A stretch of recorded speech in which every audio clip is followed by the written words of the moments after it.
เขาเป็นคนแรกที่บอกผมว่าป๊อตจะดังเขาเรียกว่าเซนส์น้อยกับป๊อตจะมีความเหมือนกันแบบนึงสองคนนี้เขาสามารถเขียนป๊อปเมโลดี้ที่มีความดาร์กสมัยนู้นถ้าเกิดบอยกับสมเกียรติทำไม่ทันน่ะผมจะเข้าไปช่วยแต่ผมไม่ยอมลงชื่อผมเด็ดขาดเพราะอะไรครับก็มันไม่ใช่หรอกมันไม่ใช่ rock and roll man มันเอาไมโครโฟนใส่กระเป๋ามันแล้วมันก็เอาผ้าอะไรไม่รู้พัดแล้วมันก็แล้วแม่งกลับมาทันแน่นเลยใช่ไหมแต่มันไม่มีออกซิเจนนี่หายใจไม่ออกไม่ถึงครึ่งเพลงกูถอดทิ้งแล้วแบบตอนนั้นผมก็แบบ25-26อ่ะตำรวจก็มาหาผมเป็นอะไรขึ้นมาใครรับผิดชอบผมก็แบบผมครับ Hit Story ทุกความฮิตใดๆบนโลกล้วนมีเรื่องราววันนั้นเมื่อสัก30 ปีที่แล้วอะไรเงี้ยเบเกอรี่ทำไงการเปิดตัวใหม่แนวเพลงใหม่ๆที่แตกต่างไม่เหมือนใครกลุ่มคนฟังยังเฉพาะกลุ่มมันมีอยู่ 2-3 ประเด็นอีกอย่างที่ผมชอบพูดเกี่ยวกับเบเกอรี่ก็คือว่าผมจะบอกว่าสมัยนั้นครับค่ายอื่นอ่ะเขาเอายูไปแล้วก็เข้าทุกอย่างมาแปะใส่หมายความว่ายูจะร้องเพลงนี้ครับเขาไม่ได้เขียนเพลงยังไงนะฮะยูจะแต่งตัวแบบนี้ยูจะพูดแบบนี้ยูจะเต้นแบบนี้ผมว่าต้องจำได้เพราะคำนี้มันหายเขาเรียกว่าพรีเซนเตอร์จำได้ปะครับเดี๋ยวนี้ไม่มีใครใช้คำนี้แล้วนะไม่มีละสมัยนู้นพรีเซนต์เขายังยอมรับเลยว่ายูไม่ใช่ศิลปินยูเป็นแค่เขายังใช้คำนี้เลยอ่ะยูเป็นแค่พรีเซนเตอร์ของฝั่งของบริษัทค่ายเพลงใช่เขาใช้คำนี้ครับเราในฐานะเด็กตอนนั้นผมอายุ23ผมก็แบบอะไรวะนี่ห่วยอ่ะผมก็ยังคิดอย่างนั้นอยู่เพราะว่าดนตรีมันไม่ต้องเป็นอย่างนั้นไงเบเกอรี่เราทำตรงกันข้ามเราเอาคนมาแล้วเราก็ต้องดึงออกจากเขาแต่ยูต้องมีอะไรให้ดึงนะครับ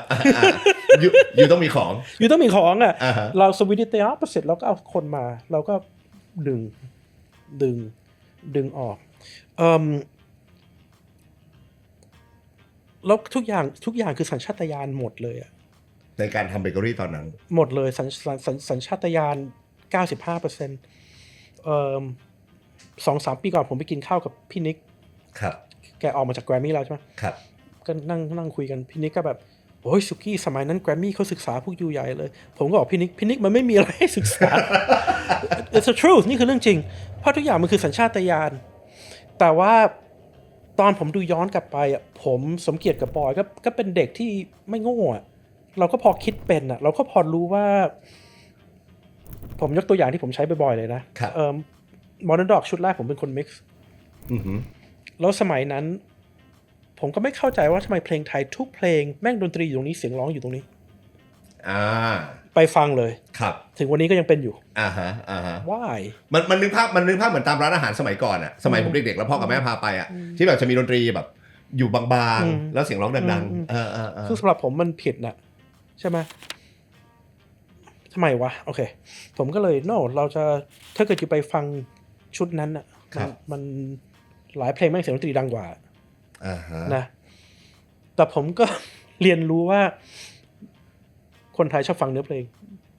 นะผมนี่ไม่สนเลยเพลงครูผมยังไม่รู้เลยชื่อเพลงยังไม่รู้จักเลยถึงวันนี้ แต่ว่าเรามีเพลงช้าชื่อเพลงก่อนแล้วผมแบบใครว่าเพลงนี้โดนวะตั้งแต่แรกเลยแล้วก็ผมก็แบบเพลงนี้ผมจะทำเสียงป๊อตดังกว่านี่คือมาร์เก็ตติ้งแล้วครับใช่ไหมนี่คือใช้หัวคิดแล้วซึ่งทั้งอัลบั้มอ่ะพี่สุกี้จะมิกซ์ให้มันดนตรีมันบาลานซ์ค่อนข้างจะดังกว่าเสียงร้องยกเว้นเพลงก่อนเนี่ยเพลงก่อนใช่ไปฟังได้เลยคืออันนี้คือนี่คือหัวมาร์เก็ตติ้งแล้วไงใช่ไหมศึกษาผู้บริโภคแล้วอันนี้ไม่ใช่ดนตรี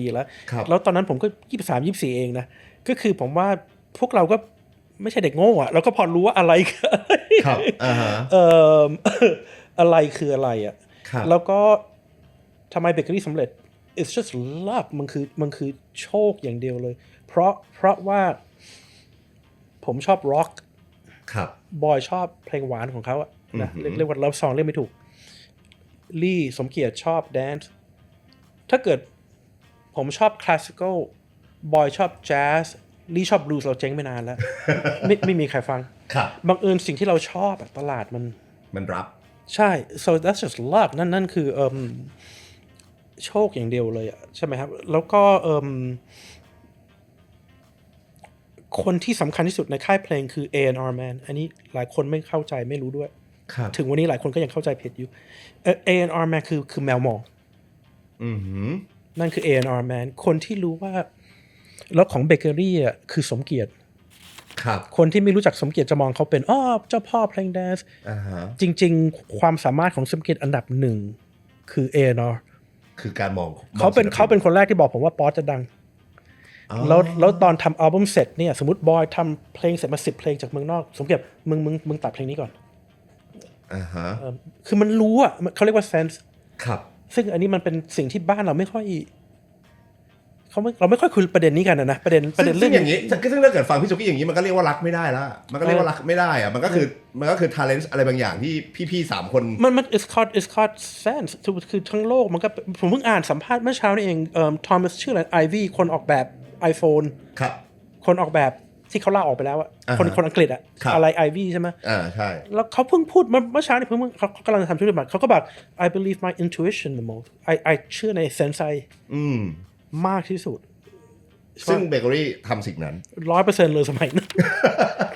คือมันเป็นเรื่องเซนส์มันเป็นเรื่องไอว่าอันนี้มันจะได้วะ ครับ ใช่ไหมสมเกียรติหนังสือ Catch เป็นหนแรกที่เอาผมเรียกภาษาไทยไม่ถูกนะเอาผู้หญิงข้างบ้านมันขึ้นปกสมัยก่อนก็ต้องเป็นนางแบบในแบบไงไอ้นี่แบบไม่เอาเราไม่เอาเราจะเอา คนทั่วไป ทั่วไปเซนส์คนอื่นไม่เห็นมีแล้วคนก็ลอกเราเต็มแล้วหลังจากนั้นใช่ไหมคือมันมองพวกนี้ออกอ่ะมันมองไอ้ว่าต้องแบบนี้ว่าไอ้ว่าแล้วพวกเราในยุคของเราเก่งตรงนั้นไงเรารู้ว่าแต่อยู่ต้องเป็นเด็กนะมันถึงจะมีความกล้า บอกกล้านั่นอีกประเด็นหนึ่งที่จะอยู่ต้องรู้เทสของรุ่นอยู่ก็เหมือนกับให้ผมไปทำค่ายตอนนี้ผมเดาเจนซีไม่ถูกหรอกผมทำไม่เป็นอ่ะมันคนละเราไม่ใช่เด็กไงแต่วันนั้นเราเป็นเด็กแล้วเรามองไอ้พวกโปรดิวเซอร์แก่ๆแล้วก็ไม่รู้เรื่อง ชิบหายวันนี้กูกลายเป็นคนนั้น เซอร์เคิลมันกลับมาครับ ที่สำคัญคือต้องรู้ตัวต้องรู้ตัวว่าเรายืนอยู่ตรงไหนไงก็คือผมเรียกว่าเซนส์นะครับเซนส์บวกกับโอเคดนตรีเราเป็นอยู่แล้วอันนั้นเราเป็นอยู่แล้วแล้วก็วันก่อนผมไปสัมภาษณ์อีกรายการหนึ่งแล้วเขาก็ถามผมแล้วพี่รู้เปล่าว่าอีก20 ปีคนมันจะฟังเพลงพี่ใช่ไหมแล้วผมก็บอกเขาผมไม่อยากพูดแบบอวดเก่งนะแต่ผมรู้ว่าเพลงเบเกอรี่จะกลับมาว่าจะไม่ตายผมรู้ตอนผมเด็กผมก็รู้แล้วผมก็อธิบายให้เขาฟังว่าเหตุผลที่ผมรู้ไม่ได้อวดเก่งนะแต่คือเรารู้อะเรารู้ว่าบางค่ายไม่มีใครฟังเพลงเขาหรอกอีก20 ปีแต่ของเราเขาจะฟังเหตุผลที่ผมรู้ก็คือจากประสบการณ์ผมในวงการเพลงเนี่ยนักร้องเก่งมีมือกีตาร์เก่งมีเต้นเก่งมีหน้าตาดีคือมันหาได้หมดอ่ะครับโปรดิวเซอร์มีสิ่งที่หายากที่สุดในวงการเพลงคือนักเขียนเพลงที่เก่ง songwriter อันนี้ยากที่สุดเรามีหลายคนโดยเฉพาะคุณบอย กุจิยพงศ์ครับอันนี้ถึงวันนี้ก็ยังน้อยคนมากที่ผมโอ้ยเฮียนี่เก่งว่ะอันนี้เป็นอะไรมันเป็นผมท้าทะเลาะเลยอันนี้เป็น talent ที่หายากที่สุดในวงการเพลงคนที่เขียนเพลงแต่พอพี่สุพี่พูดแบบนี้มันจริงเพราะว่ามันนับนิ้วได้เลยนะ songwriter บ้านเรา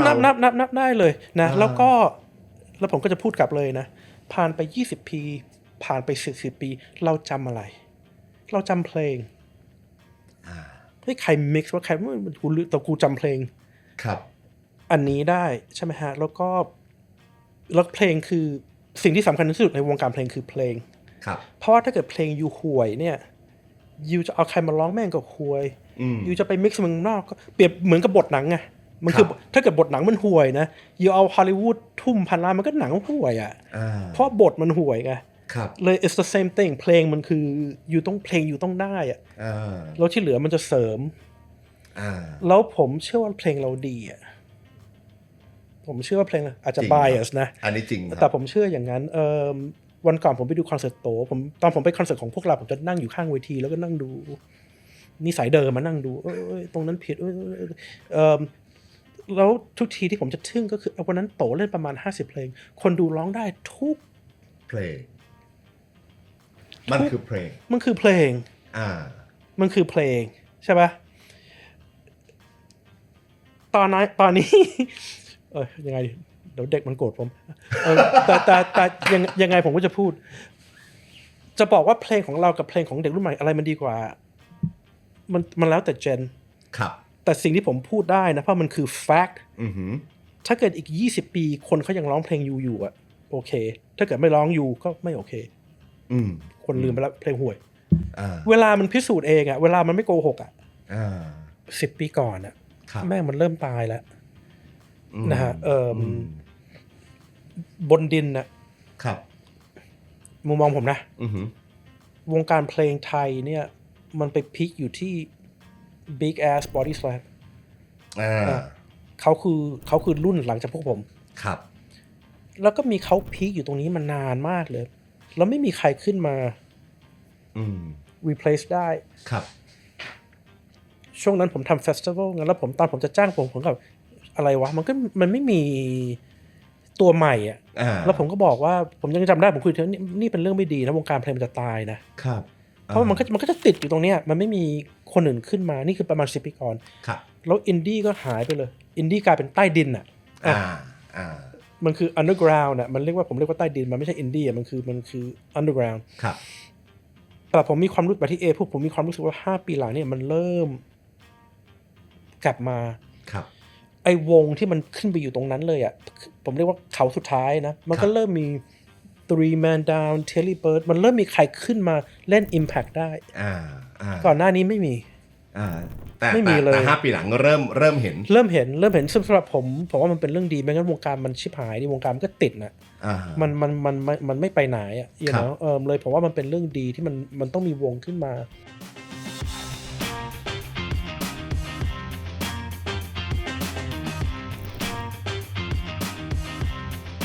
ดนตรีบ้านเรามันอยู่ในกรอบอ่ะมันอยู่บนพื้นฐานของทฤษฎีบนพื้นฐานของคือผมคิดประเด็นนี้มันตั้งแต่สมัยเบเกอรี่แล้วอ่ะอันนี้มุมมองส่วนตัวนะครับผมว่าประเด็นมันไม่ใช่ดนตรีว่ะผมว่าประเด็นมันคือวัฒนธรรมไทยผมเรียนโรงเรียนไทยถึงป.1 แล้วผมจำได้ถึงวันนี้แล้วผมยังจำได้เลยเขียนเรียนเลขอ่ะบวกเท่าไหร่ไม่สำคัญนะที่สำคัญคือ1ต้องอยู่อยู่โดนตีตลอดไม่อยู่บนไม้บรรทัดไม่อยู่บนเส้นอ่ะบวกผมจำได้ว่าอะไรว่าแมนเลยผมว่าประเด็นนี้มันไม่ได้เกี่ยวกับดนตรีผมว่ามันเกี่ยวกับวัฒนธรรมเราถูกเลี้ยงมาเราถูกสอนมาให้อยู่ในกรอบเกินไปในมุมมองผมกับแต่ว่าดนตรีมันเป็นอะไรที่ไม่มีกรอบดนตรีมัน music is art มันคือ art ถูกไหมครับมันคือ art อ่ะมันคือ art อ่ะ art มันไม่มีกฎเกณฑ์ตอนนั้นผมเถียงกับดีเจคนหนึ่งแทบตายโจวี่ร้องไม่ชัดว่าแต่ what the fuck you talking about มันแรปอ่ะแล้วผมก็ไม่ยอมนะมึงเป็นผู้ใหญ่กูไม่ยอมอ่ะ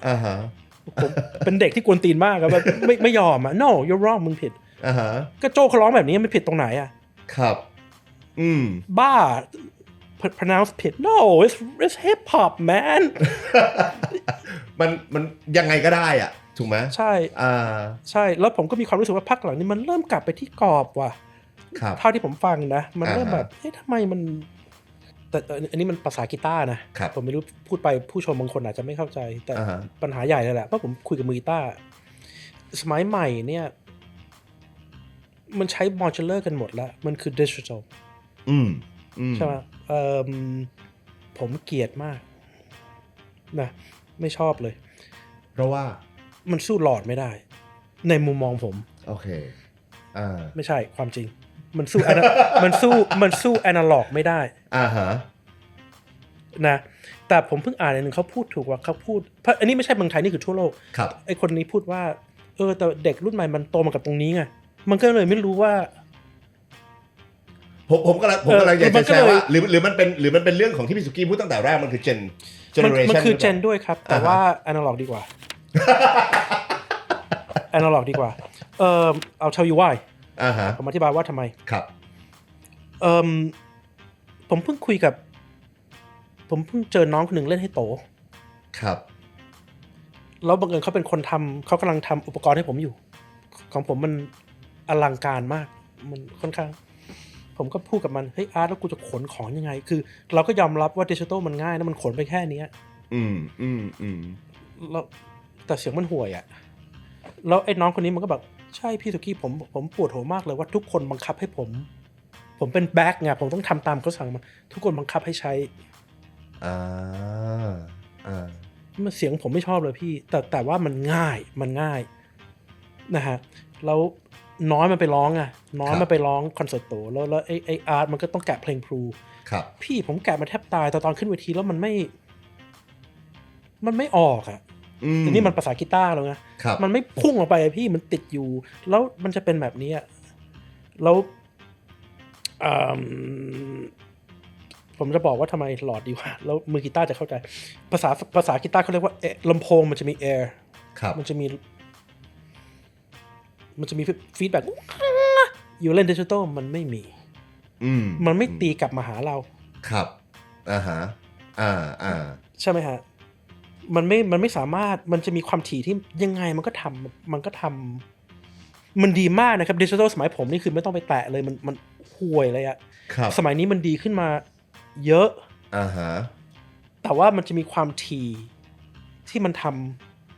ำมันทำไม่ได้ทุกอย่างมัน under control หมดทุกอย่างมันเป๊ะไปหมดนะแต่ตอนอยู่เอาหลอด3อย่างมันรวมกันนี่มันจะมีอะไรที่แบบมันจะมีอะไรที่มันอย่างนี้ได้ด้วยเหรอวะแต่แล้วที่สำคัญที่สุด you feel it สำหรับมือกีตาร์สำคัญมากคุณต้อง feel ครับ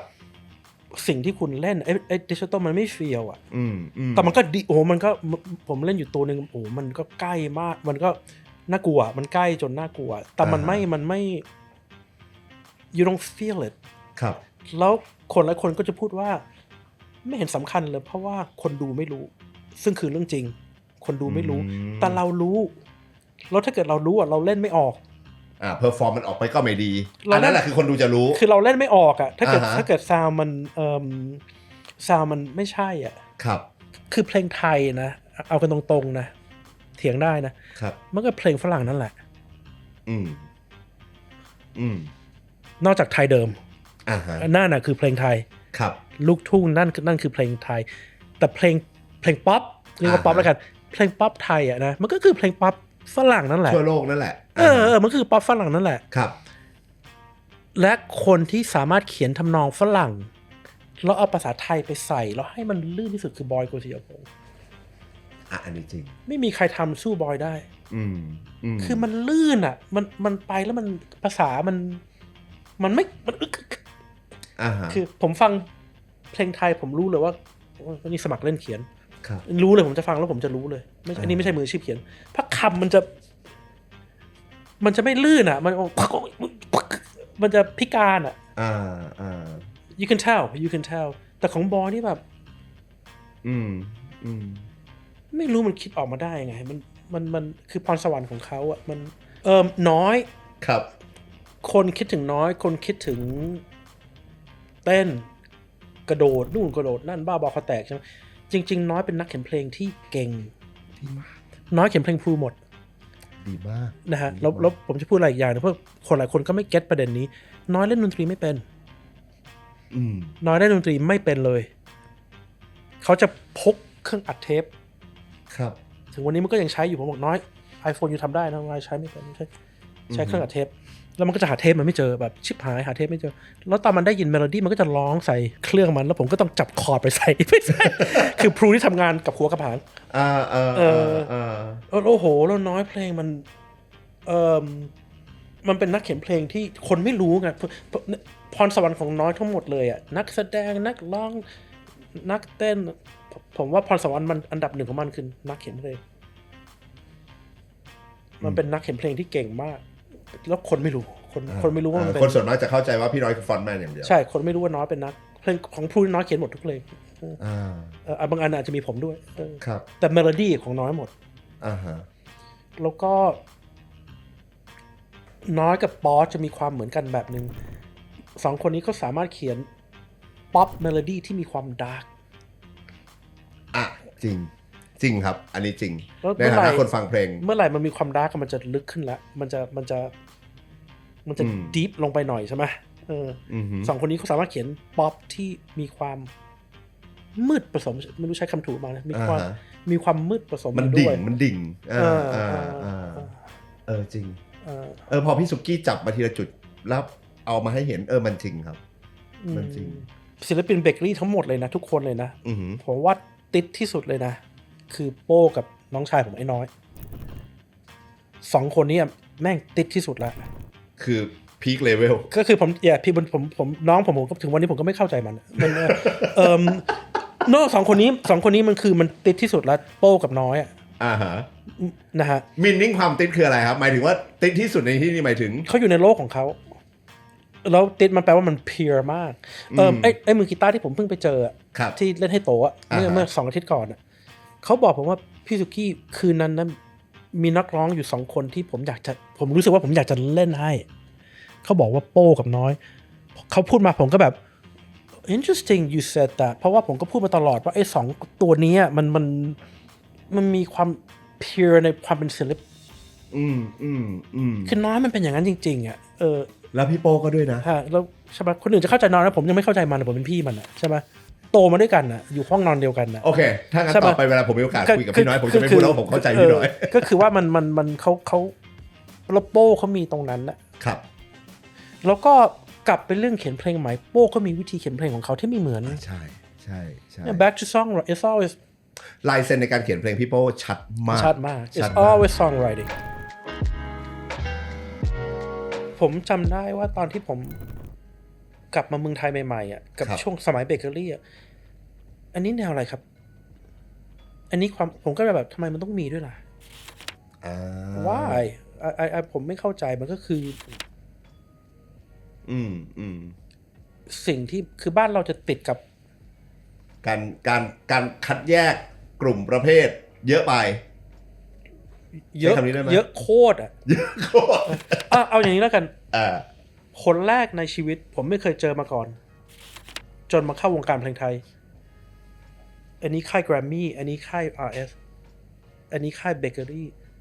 วงโปรดฝรั่งของผมไม่รู้ว่าเขาอยู่ค่ายไหนผมไม่แคร์พิงค์ฟลอยด์อยู่ค่ายไหนผมยังไม่รู้เลยแต่จริงเราไม่แคร์เรามองที่ศิลปินแล้วผมก็จำได้ทำไมบ้านเรามันผมจำได้ตอนนั้นพลูเล่นคอนเสิร์ตเอาเพลงไม่เป็นไรมา cover ครับแฟนเพลงทำไมพี่ไปเล่นเพลงแกรมมี่ก็ผมชอบเพลงนี้ฮะบ้านเรามันแบ่งนะบ้านเราคือระบบพรรคพวกไง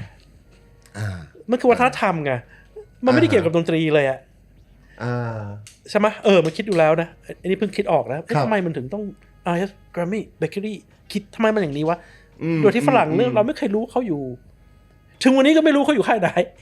เราไม่ได้แคร์เลยหรือมันเป็นเพราะสไตล์หรือซาวด์บางอย่างที่มันชัดเจนมากๆเลยมันเลยทำให้เรารู้สึกได้ว่าไม่เกี่ยวใช่ไหมไม่เกี่ยวเพราะว่ามันเป็นเรื่องระบบบ้านเราI think ซึ่งถ้ากลับไปใหม่ดนตรีมัน doesn't matter พอมาไล่เนี่ยแทบจะทั้งหมดผมขาดตกบกพร่องวงไหนอีกผมไม่แน่ใจนะแต่ว่าคนดูก็คอมเมนต์เข้ามาดูแล้วกันว่ามีอยู่ช่วงนึงผมเกลียดคำว่า sound bakery มากทำไมมันต้อง sound bakery มันไม่แต่ไม่อันนี้ดูความเคารพขออนุญาตดีเฟนแทนแฟนๆแต่เบเกอรี่มันมีซาวแบบเบเกอรี่จริงๆไงเราจะรู้สึกได้ว่าถ้าเพลงประมาณเนี้ยน่าจะเบเกอรี่ว่ะแต่เราผิดเยอะนะบางทีแต่ผมจำได้ว่าเราเลิกกัน 2005 ครับแล้วผมจำได้5 ปีที่ตามมาเนี่ยซาวเบเกอรี่เต็มไปหมดเลยใช่คนหยิบไปใช้กันแม่งทุกคนเอาไปทำมันก็คือเบเกอรี่นั่นแหละมันมาจากสมเกียรติครับใช่ไอ้พวกวงเด็กสมัยนั้นมาจากโดโจกันหมดเลยแต่ผมจำได้ว่าประมาณ2010มันเริ่มหายแล้วซาวเบเกอรี่มันเริ่มไม่อยู่ละ เทรนด์ดนตรีมันเริ่มเปลี่ยนไปด้วยล่ะครับใช่มันเริ่มเทรนด์มันคือสมัยก่อนถ้าเกิดผมไปพับโอ้โหเพลงเบเกอรี่นี่แบบเยอะมาก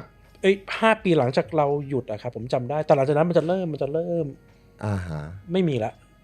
อาจจะได้ยินสักเพลงนึงมันเริ่มพูดผิดไม่ใช่เพลงของเบเกอรี่ influence ของเบเกอรี่อิทธิพลมันผมจำได้ว่ามัน last จนประมาณ2010แล้วมันเริ่มหายไปแล้วเท่าที่ผมจำได้สมัยนู้นถ้าเกิดบอยกับสมเกียรติทำไม่ทันผมจะเข้าไปช่วยครับแต่ผมไม่ยอมลงชื่อผมเด็ดขาดผมเลยลงชื่อว่าอลิงดูนังจริงว่าเลยถ้าเกิดไปดูปกดีโจแล้วมีเขียนโดยอลิงดูนังนั่นคือผมเหรอครับสุกูไม่ทันว่ะโอเคเอาเพลงนี้มาแต่พี่สุกี้จะไม่ใช้ชื่อตัวเองไม่ใช่ชื่อตัวเองเพราะอะไรครับก็มันไม่ใช่เรามันไม่ใช่ rock and roll man อะไรวะจุ๊บ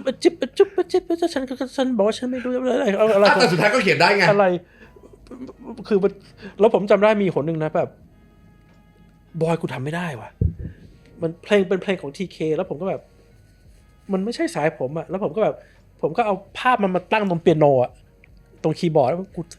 บอยกูทำไม่ได้ว่ะนี่ภาษาดนตรีนะไอ้บอยสุคีย์บอร์ดมันมีโน้ตขาวกับโน้ตดำใช่ไหมมึงเล่นแต่โน้ตขาวอย่าไปเล่นโน้ตดำดำมันไมเนอร์มึงเล่นแต่ขาวมึงอย่าไปเล่นโน้ตดำแล้วเดี๋ยวมันเป็นเองเดี๋ยวมันเป็นเองก็จริงผมก็โอเคเริ่มมาแล้วโอเคอังรีดูนังนี่คือพี่สุกี้เหรอโอ้ได้รู้หลายเรื่องเลยครับรู้หลายเรื่องเลยตอนคนถามผมว่าเบเกอรี่มันคืออะไรความหมายอันดับหนึ่งของผมคือว่ามันเป็นช่วงเวลาที่ดาวมันมาเจอกันครับมันมาเรียงกันมันไม่มีแพลนนะ there was no plan ผมไม่ได้รู้จักสมเกียรติกับบอยมาก่อนนะเป็นความบังเอิญอย่างเงี้ยเหรอใช่เป็นความบังเอิญทุกอย่างมันมาแล้วไอ้ป๊อดกับผมไอ้ป๊อดก็ดึงโป้มาดึงนบมาไอ้นบก็ดึงมันทุกอย่างมันบังเอิญหมดมันไม่มีแพลนครับมันก็เลยมันเป็นช่วงที่ดาวมันมาไอ้ทอมไอ้คนออกแบบปกไอ้ทอมก็โผล่มาจากใครวะโผล่มาจากป๊อดครับมันก็เลยมาเจอกันหมดเลยแล้วผมก็รู้ว่ามันไม่สามารถมันไม่ last forever หรอกเดี๋ยววันหนึ่งมันก็จะมันก็จะดาวแต่ละดวงก็จะอันนี้ผมก็รู้มาตั้งแต่ต้นมันก็เป็นเรื่องเซนส์มันรู้หมายถึงพี่สุกี้รู้อยู่แล้วว่าวันหนึ่งมันจะแยกย้ายกันรู้เพราะมันไม่ใช่บริษัทมันเป็น community อะไรมา I don't know มันเป็นช่วงที่คนวงจรมาเจอกันแล้ววันหนึ่งมันก็จะแล้ววันที่ดวงดาวมันแยกย้ายครับมันเป็นไปตามไทม์ไลน์ที่พี่สุกี้มองไว้หรือมันเร็วกว่าหรือมันช้ากว่าว่ามันเจออุปสรรคเยอะไงมันเจอต้มยำกุ้งช่วงปี40เริ่มเศรษฐกิจ97มันเจอบอมใหญ่เลยบอมมหึมาเลยใช่ไหมอยู่45อยู่ก็ต้องจำได้นิดนึงจำได้ครับจำได้พ่อแม่พ่อแม่ผมก็โดนครับไม่เหลือครับพี่สุกี้ใช่เด็กเรียนนอกนี่กลับมาเมืองไทยกันเต็มเลยมันก็เจอตรงนั้นมันก็เปลี่ยนครับเปลี่ยนหลายอย่างแต่ตอนผมดูย้อนกลับไปสำหรับผมมันกลายเป็นเรื่องดีเพราะมันเป็นช่วงที่บังคับให้ผมต้องโตเจอความจริงแล้วก่อนหน้านี้มันไม่ใช่ความจริงก่อนหน้านี้ทุกอย่างมันง่ายไปหมดทุกอย่างมันผมแบบแม่งชีวิตง่ายว่ะแบบ30กูปลดเกษียณแล้วมันซักเซสไปหมดนะยุคตอนนั้นใช่ไหมคือตอน23ก็ได้เงินเป็นล้านแล้วผมก็แบบง่ายว่ะชีวิตมัน แล้วเงินล้านยุคนั้นด้วยนะมันง่ายทุกอย่างมันง่ายผมยังจำได้เลยเดี๋ยว30ผมจะปลดเกษียณยังจำได้ยังคิดอย่างนั้นอยู่เลยตอนนู้นลืมแล้วพูดอะไรแต่ผมเป็นคนมีเซนส์แม้แต่ตอนนู้นนะตอนกลับมาเมือง22-23ผมก็รู้ว่าแบบอะไรมันแปลกๆว่าประเทศไทยทุกอย่างมันง่ายไปนิดนึงเงินหาโคตรง่ายเลยในตอนนั้นใช่เดี๋ยวก็มาแล้วผมเซนส์ของผมในฐานะเด็กผมก็ยังรู้ว่าแบบ something's wrong ทุกอย่างมันในที่สุดก็คือฟองสบู่ไงครับใช่ไหมทุกอย่างมันง่ายแล้วผมก็ยังรู้ตอนขนาดผมเด็กผมก็ยังรู้ว่ามัน too easy manมันง่ายไปทำไมกูอยู่นิวยอร์กมันยากกว่านี้เยอะเลยวะทำไมที่นี่มันโคตรง่ายเลยเราก็รู้ว่ามันมีอะไรแล้วก็กลายเป็นเรื่องจริงใช่ไหมฟองสบู่มันใหญ่จริงๆแล้วก็เงินมันเยอะไปในตลาดมันก็เลยเกิดผลกระทบกับเบเกอรี่อย่างมหาศาลแล้วก็มาสู่การปิดตัวในที่สุด อันนั้นมัน complicate กว่านั้นหน่อยก็คือว่าตอนมันเกิดต้มยำกุ้งมันก็ถึงจุดที่เราณวันนั้นผมคิดอย่างนี้นะถ้าเกิดเราไม่เอาพาร์ทเนอร์เข้ามาเราก็เจ๊งอ่ะ ครับ ใช่ไหมฮะเราก็เลยไปคุยกับพวกสายการเงินแล้วเราก็ทำแพลนขึ้นมา business plan ครับ แล้วผมก็ road trip ไปฮ่องกงไปเจอ VC กับ venture capitalist พวกนักลงทุนนะครับกับพวก major major ก็มี EMI Sony BMG เจอ3ค่ายสมัยนู้นนะครับปีเดี๋ยวก่อนอะไรวะน่าจะประมาณ96แล้วผมไปคอนเฟอเรนซ์ที่ฮ่องกงแล้วสุกี้อยากคุยไปคุยกับเขาเราสนใจซื้ออยู่ผมก็แบบ no เดี๋ยววันหนึ่งเราจะใหญ่กว่าแกรมมี่อีกปีหนึ่งเจอวิกฤตพอผมกับบอยแบบโหสุดเราขายมันวันนั้นเรารวยแบบแต่ยังจำได้เลยตอนนั้นคุยมูเซอร์มันขายไป400 ล้านเราต้องขอสัก500แบบเด็กทำมันเก่งแบบโอ้ไม่งั้นได้ปลดเกษียณ30แล้วแสดงว่ามีการไปคุยกับนักลงทุนมาก่อนแต่ว่าพี่สุกี้รีเจ็คเขาเราไปคุยผมบอยกับสมเกียรติบินไปฮ่องกงไปเจอพวก VC แล้วก็ไปเจอพวกเมเจอร์ครับ VC ผมจำได้แค่เจ้าเดียวที่ผมจำได้นะครับเราเดินเข้าไปในห้องประชุมแล้วก็ผมจำได้แล้วมันก็มีความยิงไอ้พวกคนอังกฤษแม่งมันก็แบบเนี่ยถ้าเกิดเอา100 ล้านใส่บริษัทยูนได้เท่านี้ถ้าเกิดอากิจอยู่ธนาคารได้ 12% ผมจำไม่ได้นะผมก็หัวเราะแบบเฮ้ยคุณไม่ไปแล้วไม่คุยด้วยมันคุยกันคนละภาษาครับแล้วก็ไปเจอพวกเมเจอร์แล้วตอนไปเจอ BMG วิธีเขาคุยนะผมก็ถามเขาก็แบบนอ long term สุกี้ถ้าเราเงินใส่บริษัทอยู่เรามองบางชุดก็อาจจะเจ๊งบางชุดก็อาจจะไม่เจ๊งแล้วคุยแล้วมันลงตัวคุยแล้วมันเข้าใจกันครับเราก็เลยเลือก BMG มาถือหุ้นแล้วก็เป็น relationship แล้วพวกเพื่อนๆผมที่อยู่ในวงการอินดี้พวกค่ายฝรั่งเหมือนทุกคนโอ้ย don't go to the major นี่คือปีศาจจริงๆอินดี้มองเมเจอร์เป็นปีศาจอย่าไปเมเจอร์เพราะเขาจะเข้ามาครอบงำเราทั้งหมดใช่ว่าสไลด์ได้แล้วเนาะไม่ได้เป็นอย่างนั้นเลยผม relationship ของผมกับถึงวันนี้ก็เป็นเพื่อนกันแล้วในที่สุด BMG ก็ไป merge กับ Sony ครับแล้ว BMG ก็ชิ่งออกในปัจจุบันก็คือ Sony หัวหน้า Sony เอเชียก็เป็นเพื่อนผมไอ้แอนดรูว์ครับปัจจุบันสมัยก่อนมาเป็น BMG แล้วตอนนั้นเขาจะเข้ากลับมาเขาเพิ่งเข้ารู้ใช่ไหมเขาออกจากประเทศไทยไป8 ปีเขาเพิ่งกลับเข้ามาก่อนที่เขาจะกลับเข้ามาแอนดรูว์ก็โทรมาหาผม Hey Suki we're coming back to Thailand เราจะ work catalog อยู่นะเบเกอรี่เขาไม่ต้องโทรมาก็ได้ไม่ใช่เพราะจริงๆมันคือของเขามันเป็น asset ของเขาไปแล้วใช่แต่เขาก็ให้เกียรติก็คือ relationship กับผมกับ major ดีไม่ได้อะไรที่มันแบบแต่มันเป็น BMG ด้วยแหละมองย้อนกลับไปวันนั้นพี่สุกี้ถ้าเกิดย้อนกลับไปจริงๆวันนั้นถือว่าเราคิดถูกหรือคิดผิดสิ่งที่ผมรู้วันนี้นะเพราะเราโตขึ้นเราผ่านประสบการณ์อะไรมามากขึ้นสิ่งที่ผมรู้วันนี้ถ้าเกิดมองย้อนกลับไปไม่ได้บอกว่าจะทำนะแต่ออปชั่นหนึ่งก็คือว่าปิดบริษัทผ่านวิกฤตแล้วค่อยเปิดใหม่เหมือนพอสมันไว้dormant ภาษาฝรั่งเขาเรียก dormant มันไว้แต่วันนั้นเราคิดอย่างวันนั้นเราห้ามเจ๊งเราคิดแค่นั้นไงเราไม่ได้คิดเราคิดวิธีอื่นไม่เป็นตอนนู้นไม่มีประสบการณ์เลยศูนย์เลย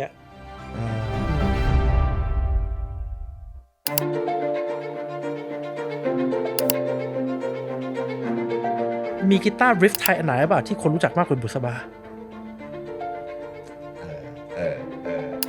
ผมถามถึง Silly Fools ได้ไหมเพราะว่าเอาจริงๆหลายๆคนอาจจะไม่รู้ว่า